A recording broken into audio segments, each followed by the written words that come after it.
Gentle marketers. Welcome to episode 93 of the Gentle Business Revolution podcast, the show where we talk about marketing your business by disrupting the current marketing paradigm and changing it to a gentler approach, one that's based on empathy and kindness. I'm Sarah Croce. This is my show. As always, you know that you're in the right place if you are a heart-centered entrepreneur or change maker who is looking for a better way to market your business. Or you might also be a marketing impact pioneer. So that's someone who is working in an organization, in a company who does business for good, and you're just wondering if there's a better way to connect with your customers. So today's conversation fits the 6th P of the Gentle Marketing Mandala, the P that stands for promotion. If you're a regular here, you know that I'm organizing the conversations around the 7 Ps of the Gentle Marketing Mandala.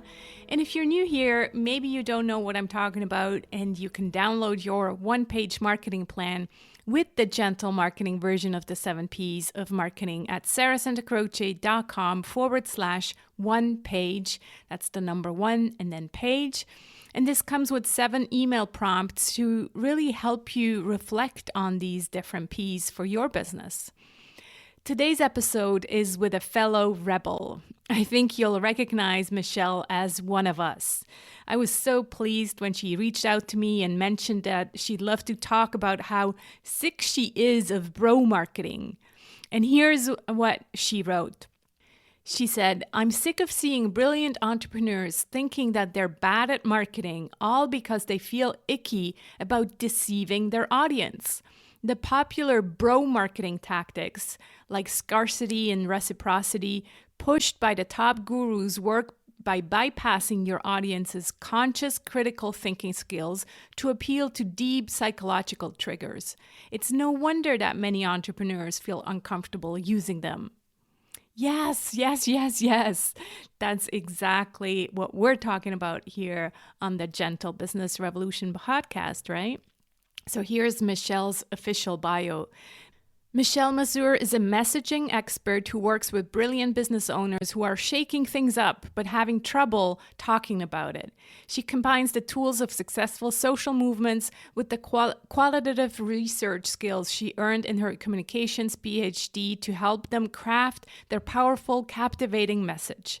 The author of The 3-Word Rebellion, host of the Rebel Uprising podcast, and featured in Fast Company, Entrepreneur, and Inc., she knows that speaking about what you do in a clear and captivating way is the key to reaching the people you could help the most and making more money in your business. So with Michelle, we talk about her 3-word rebellion approach, why creating a movement is so key in branding, how to avoid falling into the trap of bro or hype marketing, like we call it here, what to do instead, and so much more. So without further blah, blah, blah, let's tune in and listen to this conversation with Michelle. Hey, Michelle, so good to speak to you again. I know, Sarah. It's such an honor to be here. I'm so excited to chat with you today. Yeah, likewise. Really looking forward to this episode. So when you first reached out to me, I was doing the happy dance. I'm like, oh yeah, somebody else talking about, you are like really talking about the bro marketing and how, that's all wrong. And I was like, yeah, exactly. But let's do more gentle marketing. So really excited to talk to you about that. But first, I want to dive into the other thing that we noticed when I was a guest on your show. I noticed, we have the rebellion and revolution in common as well. Mm-hmm. So I want you to tell my listeners a little bit about your rebellion and what's behind that. Yeah, so I have a messaging framework called the 3-Word Rebellion, and it's really about creating this uncopyable, one-of-a-kind message that is centered around the results or the change you want to create for your clients, your industry, or even the world. And I got the inspiration for this framework from social movements like Black Lives Matter, Me Too, March for Our Lives, and also from the entrepreneurs that I really loved and looked up to, people like Simon Sinek and Start With Why, or Mel Mhm. Robbins and the 5 Second Rule. And what Mhm. I realized is like these two groups that are so different from each other, they do something in common, which is summarize the change they want to create in the world in just a few words. And I'm like, that is so interesting. I'm wondering if I could take questions that social movements ask themselves and apply it to the business owners I was working with to really help them find their core message. Because I believe after figuring out like what your offer is and who that offer goes to, figuring out how to talk about what it is you do in a way that gets people's attention, provokes their curiosity, it's so hard. So I took questions like, what are you rebelling against? What change do you want to create in the world? And I Mhm. would just let my clients like free write, just dump all of their ideas out of their head and onto paper. And then I would take my qualitative research skills and start like looking at the themes and creating word banks. And what I found was it was like, oh, it's so much easier to find what that core message is that they want to be known for using this 3 word rebellion framework. So that is kind of how it all came together. Because before that, I was working in public speaking coaching, writing speeches, and I was always, this communication rebel. But when I figured out this framework, I'm like, yes, that is the thing that I want to be known for in the industry. I love it. I love it so much. Yeah, it's the rebellion, and it's finding that thing that you rebel against, right? In a way. So and then Yeah. summarizing that into 3 words, which it seems easy, but I'm sure that you've come across things where it's like, yeah, it's not that easy to just say something in only 3 words, right? Yeah, well, I think the more simplicity and succinct you are, the Mhm. more difficult and daunting the task. And the other thing I see is like my clients and business owners in general are so close to their work Mhm. that they tend to be very, very solution focused. Like, this is my solution. And this is, like, Mhm. I just want to talk about the solution. And I'm like, no, it's really about like, yeah, maybe we can come up with something creative to call your solution that draws people in, like the 3 word Mhm. rebellion. But at the end of the day, it's really like, how do you want these people to change? We're in the business of transformation. Right. And that is super hard for people to summarize and get out of their own way and be able to see it. Yeah.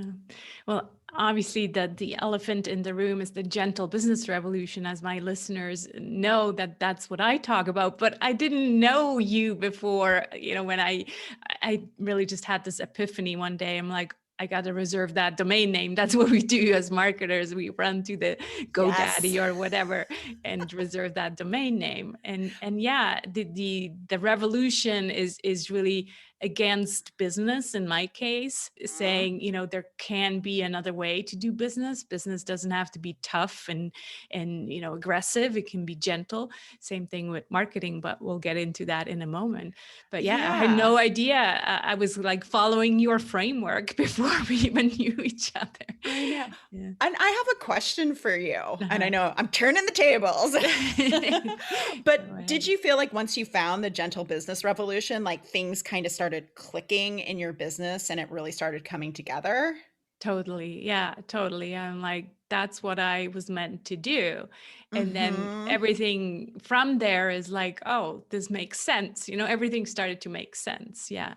Yeah. And Yeah. I And I think also love the that. other thing is also, and you also talk about this, the community or the movement, right? Like you saw the social Mhm. movements, and then in business we kind of call it sometimes communities, sometimes movement. So what's the importance of that when you do the work with your clients? Like, Yeah, most of That's my working. clients want to have some type of impact that is beyond them, that ripple effect of change. And for me, a movement, and most social movements start out really small. It's just a few people doing the work, getting the message out there. Like I think about Black Lives Matter, and that really started with a core small group of people advocating for it, and before it became this worldwide phenomenon that people are joining and actively participating in. And Hmm. with businesses, like, we need people. Like, we need people to know about us. We need people, other people, to champion our work, especially when it's creating change in the world. And then the question really becomes is how do you get people excited to follow you, to join you, to be even like a mini leader in the movement you're creating? So for me, it goes beyond audience building and really captivating the hearts and minds of people so they feel like they're joining something that is bigger too. And I think that's why movement making is so important. It's just a higher level of commitment to your mission in the world when other people are joining you. It's the sense of belonging that I think we're all craving now. It's like Mm. we don't just want to be a consumer anymore. We want to belong to something. And that goes for, entrepreneurs and yeah, our customers, but also for bigger brands. I'm thinking like if you can come up with a brand that has some sense of belonging, those are the brands who are going to do well in the future. Wouldn't you Oh, agree? absolutely. Yeah. Oh, 100%. And I think about brands like, I'm in Seattle, Washington, so REI is our big outdoor, Hmm. well, and it's national here, but they really do a great job of Hmm. creating belonging. And, if you love the outdoors, then most likely you shop at REI. Or I even think about things like Bombas socks, which are the socks of choice, but every time you buy them, you feel like you're doing something good for the world because Right. they're donating a pair of socks. And you're like, oh, I'm a part of this Bombas community. And so it's really cool to think about and really have and spend your money in alignment with your values, really.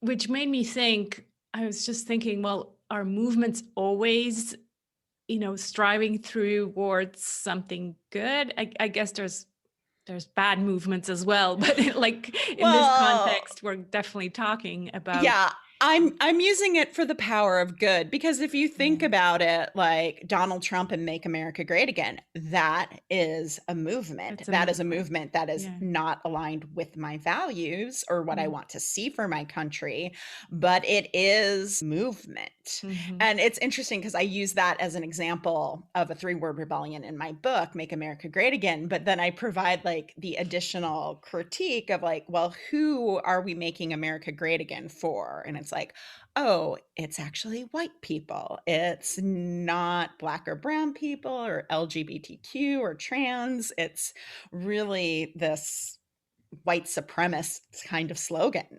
Hmm. Yeah. But the movement maker, obviously, they only want to attract their audience. And so they're selling them whatever they want to sell them, right? Oh, yeah, Yeah. because the people who are attracted to that message, they believe that there was a time that America was better, that America was great. And so that message is super effective. I mean, It's Ronald strong. Reagan Yeah. used it first, like Yeah. he used it back in the 80s. But yeah, I mean, it just called to a longing and recognized their anger and really gave them a place to belong and channel that and be around people who are just like them and feeling that same way. And that's powerful, whether you agree with it or not. Yeah. Yeah. No, totally. Yeah. It really seems like you're saying like even presidents use this three-word rebellion. And if I think about Yeah. it, like, yeah, anything that kind of has power in the way it's communicated, it's two word, I guess the Me Too movement, yeah, It it's can be two or two three words, it's fine. words, through Yeah. 2 to 4 words, probably, right? Yeah. Yeah. Yeah. And in the book, I talk about it being 2 to 5 words. And Okay. like, even in our last presidential election in the United States, Joe Biden had Build Back Better. That Mm. I was just like, as soon as he said that, I was like, that is an excellent 3 word rebellion, because that's exactly what America needs to do. We need to build back, and it needs to be better than before. Like, that is perfect, like Yeah. perfect for a candidate. Right. It's interesting. Yeah, that I think it also shows, because that Biden's movement didn't make it so much over here to Europe. So I guess it also depends how well you then communicate that message, right? If we think about marketing, yeah, it's one thing to have a 3 word rebellion, but then you need to also really communicate around it. I mean, the fact that we didn't hear it over here in Europe tells me that he could have probably done a better job really talking about that. Yeah. Um, And I feel like you will here, because it's like the central piece of his infrastructure plan is to build back better. But I feel like also, like, this, I didn't mean to get so political, but like, America's fallen in disrepair. So really, that is a message for Americans to hear. yeah, And everybody, not it's, just one side, yeah, right? Yeah. yeah. And Yeah. it's not necessarily for like the rest of the world in some way. So I'm not really Right. surprised that you Ah, yeah, haven't yeah, heard yeah. it, Yeah. because yeah, we have a Well, lot of because stuff we to deal heard with. Trump's message, all over the place. So I'm like, oh, that's too bad we didn't hear Biden. Anyway, yeah, I let's move know, on from I the know. politics. But Yeah. the idea is like, yeah, once you found your 3 word rebellion, obviously you have to communicate it, and it Yes. should explain itself, but you need to also give context and say, if I Yes. talk about the gentle business revolution, people go, huh? The other thing What I is kind of that? added into is it's kind of this paradox. It's like, how can a revolution be gentle? So it gets people to go, Mhm. huh? And then you need to explain. And Yes, and and so that's the that's communication part, right? yeah, and that's exactly what a good 3 word rebellion does. It gets people's attention and makes them go like, "Oh, well, what is that? And what would a gentle business revolution look like in my business?" Hmm. And then I think that takes us to the next piece of messaging we all have to have, is understanding that client journey. Like, what are the conversations we need to create around our 3 word rebellion to get people to buy in, to get people to raise their hand and say like, "Ooh, yes, I'm interested," or to come over and join our email communities or wherever we're building community in our Hmm. business. And if you don't know how to communicate that, like if you didn't have a follow up to like, "Oh, well, what is that?"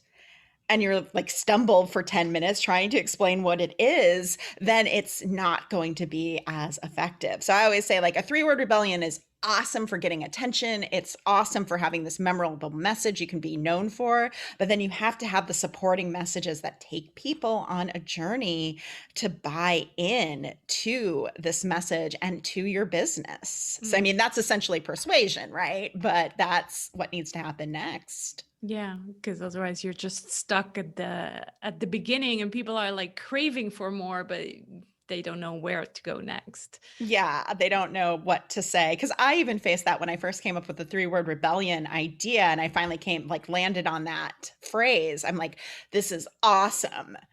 How do I explain it to people? That was literally the next problem that I came up against. And that's why when I do messaging work, I do that client journey piece with people, because Mhm.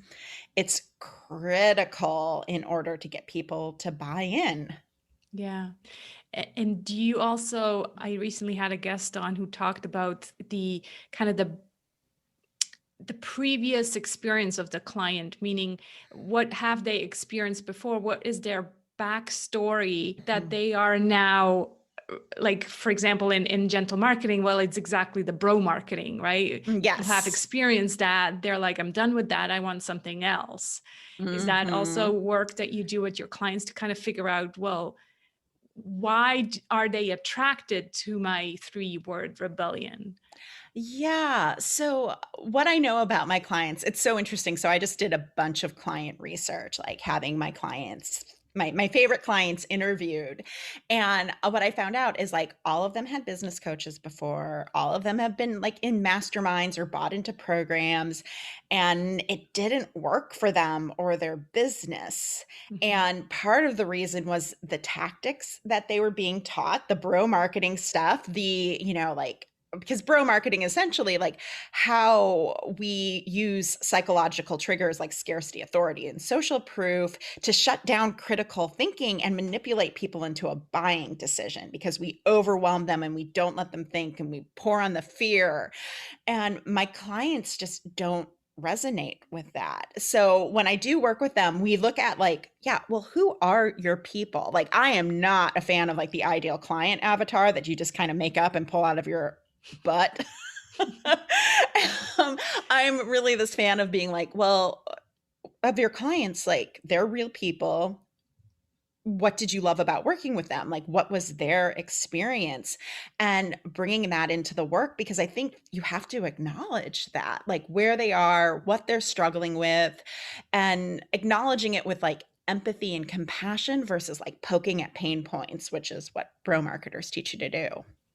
Yeah, so let's hear you rant about bro marketing.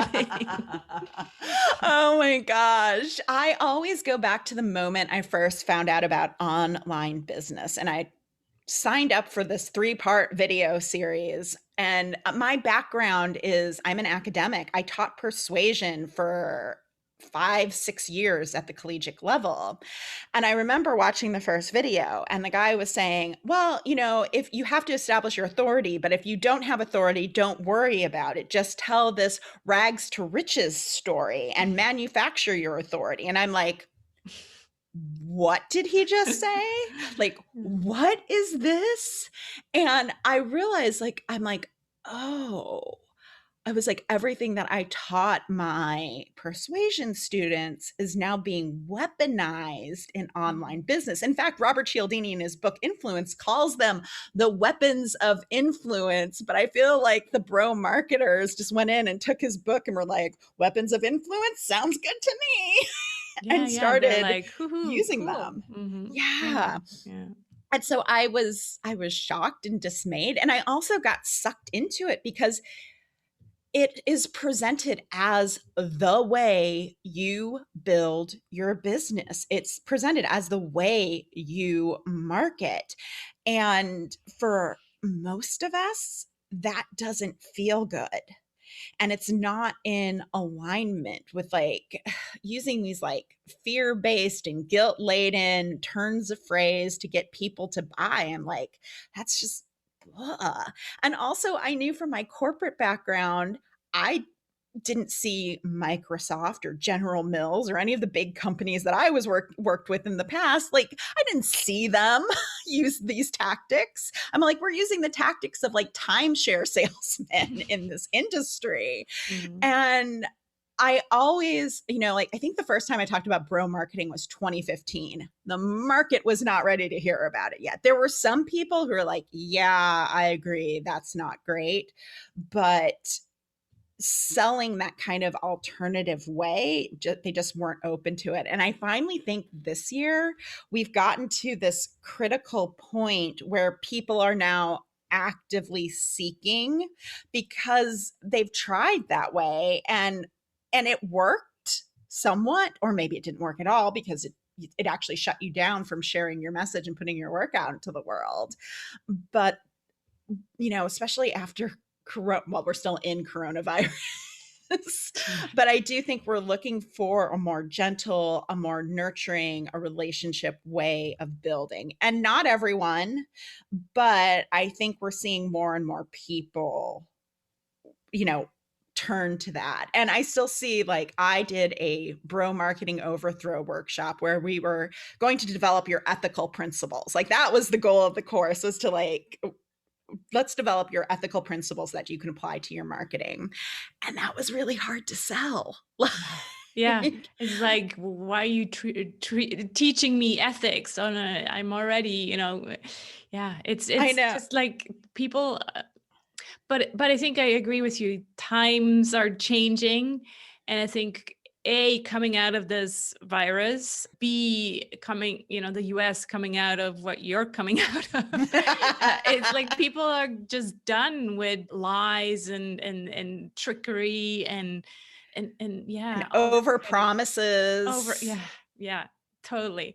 Yeah. And I have to say, I'm just so glad to hear that you also say that you got pulled into it, because that's what I always feel like. I'm like, yeah, it's almost like that's what we were told to do. And then so we're like, well, I'm running an online business, so I guess that's the way it works. I did Yeah. always Well, try to personalize and kind of, do it my way, but still, yeah, it's just a lot of the stuff is just like that. This is how it's done.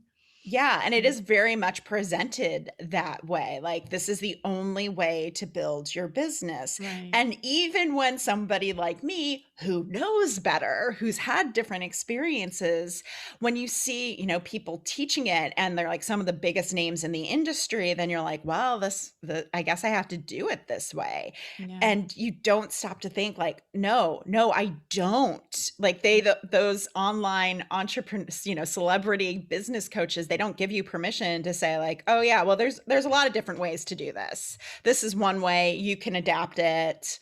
I'm happy to help you adapt. They're like, nope, this is my course, you do it, and if you don't get results, it's your fault. And I'm Yeah. like, It's always your fault. It's it's like you always your didn't fault. didn't do it right. Yeah. Mhm. Yeah, yeah, no, so with you. And even though we're saying, yeah, now people are kind of looking for a different way, you're the first person still that I hear, just like me, talking about this and say, look, you don't have to do it the way that people still to this day are telling you to do it. And it takes a lot of courage for you to, show up and teach that, because yeah, like you just said, that the course on ethics, it didn't sell well. Well, why? Because people still want the hype stuff. They want, instant results. And we know that Yes. ethics, people are like, is that gonna work? Is that gonna give me, instant results? Yeah, So and it was interesting, one of the questions when I did teach it, because I sold a decent amount of spots because I have been cultivating this anti-bro marketing stance for a while. So mhm, it did okay, right? It was harder to sell than I thought. But even once, we're in the course, they're like, but can you really make money doing this? mm, And I'm like, yeah, oh, here we go. Because the great thing about bro marketing is it works, it's effective, you can make fast cash. mhm. And the alternative, where you're applying ethics and thinking about your message and taking people on this journey, like it's a lot more work up front and the results are slower to build over time, but it's worth it because you end up with clients who are better fits for you. They are more loyal, they're more committed to the work that they're doing with you than this like fast cash grab that I think at the end of the day, even though people don't talk about it in the online world, like it actually does brand damage when somebody takes a course or a program and they don't get a result, or they realize like, oh, this isn't for me, like a halfway into it, like that damages your brand in the long term. Usually these big courses or gurus that sell this online thing, they have like their poster childs, they have these really amazing testimonials, and then Mm-hmm. they sell you the thing as if you were gonna, get the same results as they do. And then people are so shamed into believing that, because they didn't get the same results as poster child, they won't even speak up and say, look, it doesn't work for me. So they just wasted all this money, not daring to say, look, this program didn't work for me, because they're like, well, it works for the poster child, so it's probably me. Oh, So, yeah. And again, I mean, back I to think that I think you're speaking to like how unregulated the industry is. as well. Because like if you think about, especially in the United States, like the weight loss industry, it's Mm, highly regulated. When you showed testimonials or before and afters, it's always with the caveat, these results aren't typical, everybody's a little bit different. And so I you didn't know kind of, that. So legally, you have to like put some disclaimers in there. yeah. And we don't do that in the online business No. world. And I've even seen testimonials on sales pages for courses that actually came from the person who was in like their $20,000 mastermind, Right, right, right. but it's made to seem like, oh, they got the result from this course. And that's not true. Yeah, so basically they take the $1,000 course and you see that testimonial, but that was actually a one-on-one client who paid Mm-hmm. $20,000. But Yep. yeah, we've seen it all. We've seen it Mm-hmm. all.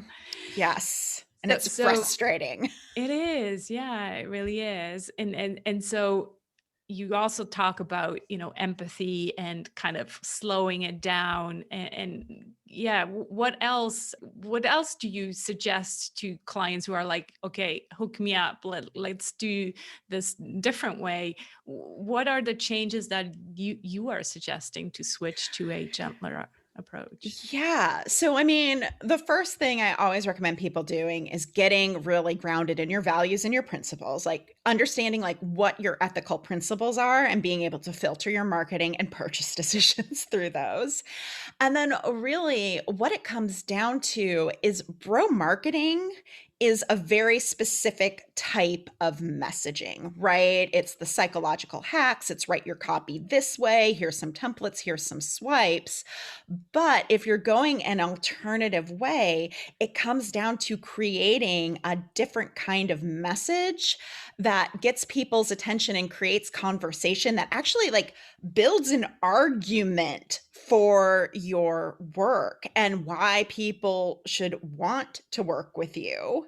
Like why this is the best thing. Like if you're in this situation, I get it. I see it. This is the reason I think you're in that situation, usually some outside force, and be like, and here's the way forward and why it's the right path if you're in this situation. So I mean, it's a way different type of messaging than what you're taught with pro marketing, but it makes a huge difference because you're really, at the end of the day, advocating your work to the right people so that they see themselves and it makes sense to invest. And if it doesn't make sense, then they won't invest. And that's a beautiful, beautiful thing because it's not right for them.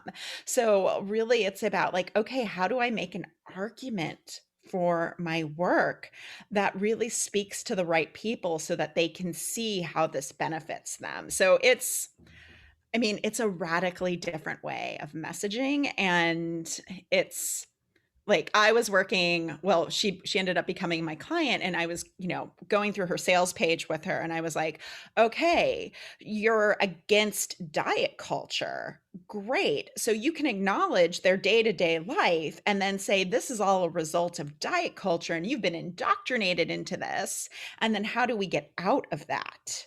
And that's like your program, your solution. And she was just like, "Oh, I've never thought about it that way." I'm It's a like, rebellion again, right? It's a yeah, rebellion against the diet culture. yeah, Mm, mm. yeah. And so yeah, it's amazing. Like, it's like there are a lot of people who are rebelling against the status quo, but they don't see how to communicate about that. Mm. Yeah. What came up for me is that it takes responsibility and it takes maybe a little bit, deeper work because you're not just going to buy a template and, spam all your LinkedIn connections with your pitch No. and copy paste. It really takes some deep thinking and I think again, I'm a little bit into astrology and we're heading into, or we're already in the age of Aquarius. And Yes. Aquarius is all about, taking responsibility and becoming adults and thinking for ourselves. And I think the Mhm. last, 10, 15 years, we've been almost told to not think for ourselves anymore, right? Yeah, How do I you feel get like a that big far? solution to bro marketing and what we're seeing in the online world, and even just as a consumer of business products or courses, like you need to think. You need to Yeah. think for yourself and develop your critical thinking skills. And when you see a testimonial, instead of being like, wow, that's an amazing result, I would like that result, be like, all right, what's this person's backstory? I'm going to Google them and find out. Like, I have done this before, and just going to that deeper level where you're critically evaluating Mm-hmm. and allowing yourself, as Adam Grant would say, to rethink things. Like you're like, oh, I think this program might be great for me. And then it's like, but like let's check this out a little bit deeper. So really it is, yeah, it's about thinking for yourself and helping people, like through our marketing, really helping people make decisions about like if you're the right person for them, if they have the problem that you solve, if you have the right process for them, so that they can decide at each step of the way whether this is the right thing for them. And I think that is so much more powerful than just being like, okay, I'm going to use scarcity and lots of social proof and disappearing bonuses and countdown timers to like really ratchet up that FOMO and make you feel bad about yourself. Like if you don't take this, your business is going to fail. And it's like, oh no, let's not do that anymore.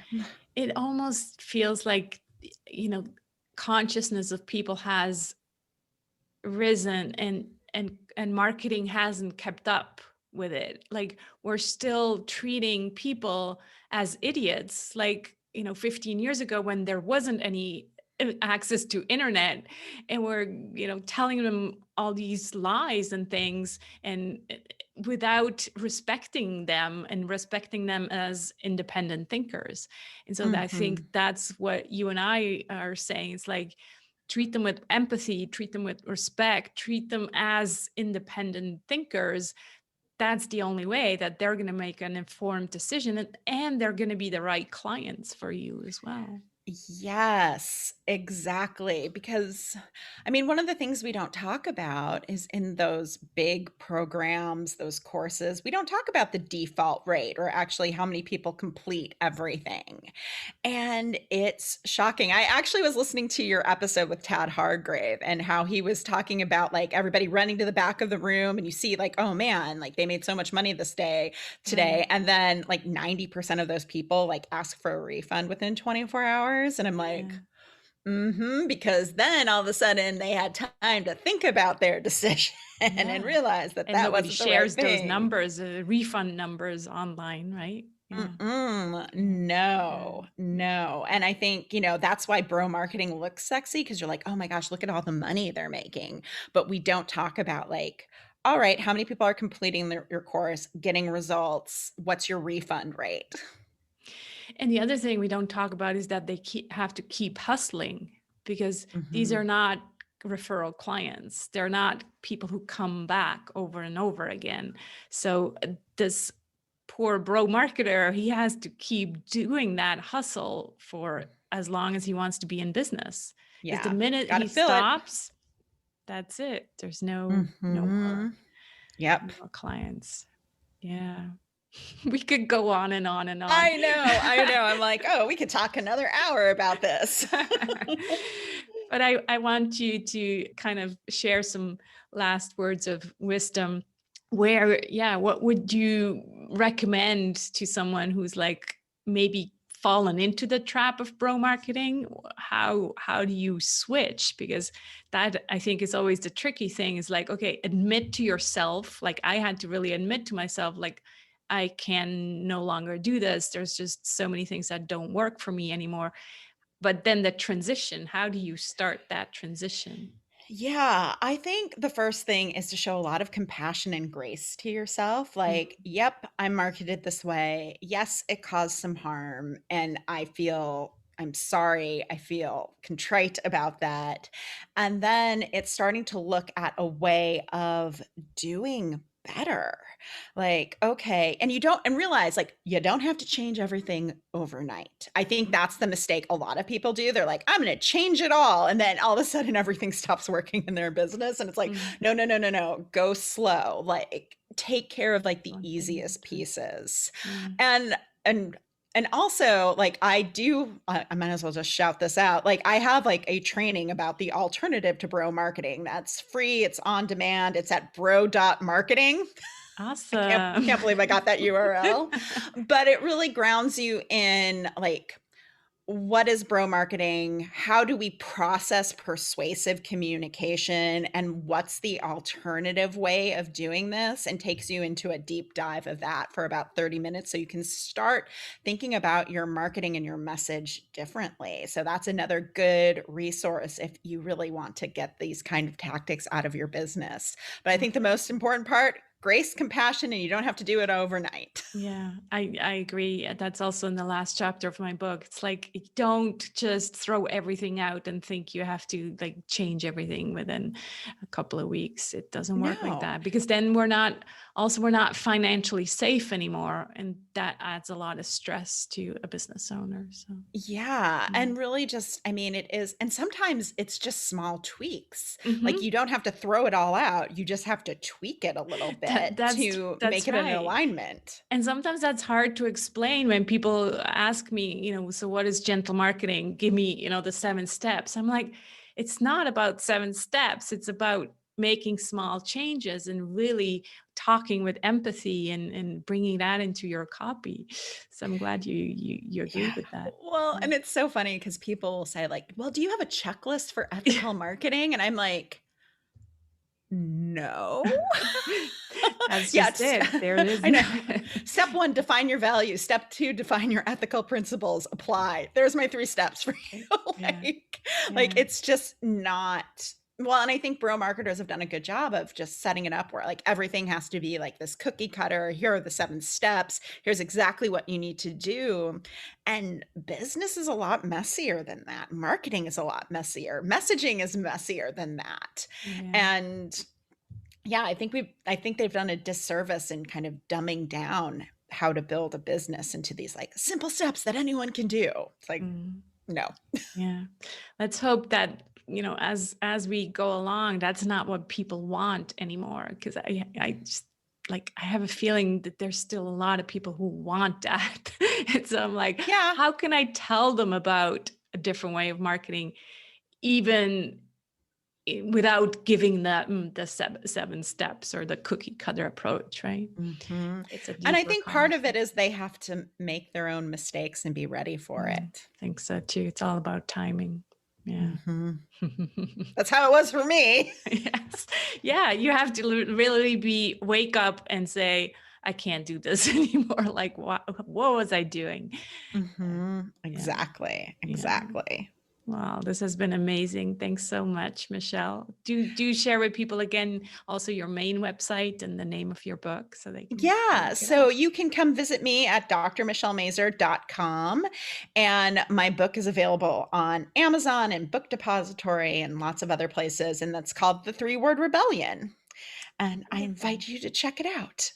And the other link was bro.marketing. Marketing Nope. is the extension. Yeah, Okay. bro.marketing. I was like, oh, Awesome. that's such a great URL. It is. It's amazing. So, congrats for that. I always ask one last question, Michelle, and that's, what are you grateful for today or this week? Well, I'm grateful for this conversation. I'm also grateful that our governor announced that everyone in our state will be eligible for vaccines on April 15th. That's very Yay. exciting. I'm hitting the pandemic wall, so I'm like, yes, hope. There's Finally, hope. restaurants. Yes.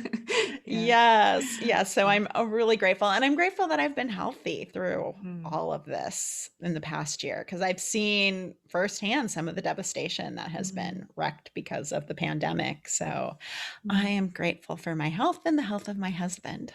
Wonderful. Thanks so much for joining us for this awesome conversation. Thanks, Michelle. Thank you for having me, Sarah. I hope you enjoyed this conversation as much as we did recording it, where we really had a blast. And maybe also you start thinking about your 3-word rebellion. What could that be? You'll find the show notes of this episode with further links at sarahsinacroce.com/GBR93. And to help you with your 3-word rebellion, Michelle offers a 3-word rebellion taster, and you can download that at 3wordrebellion.com. The 3 is the number 3. So number 3, wordrebellion.com. And she also has a quiz that's called the Rebel Roadmap to Exponential Impact and Influence, which you can get to at therebelquiz.com. Next week's episode is about the P of partnership of the Gentle Marketing Mandala, and I'm talking to Jonathan Normand, the founder of B Lab Switzerland, the Swiss antenna of the global B Corp movement. We talk mainly about the future of business and other interesting things like that. So tune back in next week, and in the meantime, let's be the change we want to see in the world. Talk soon.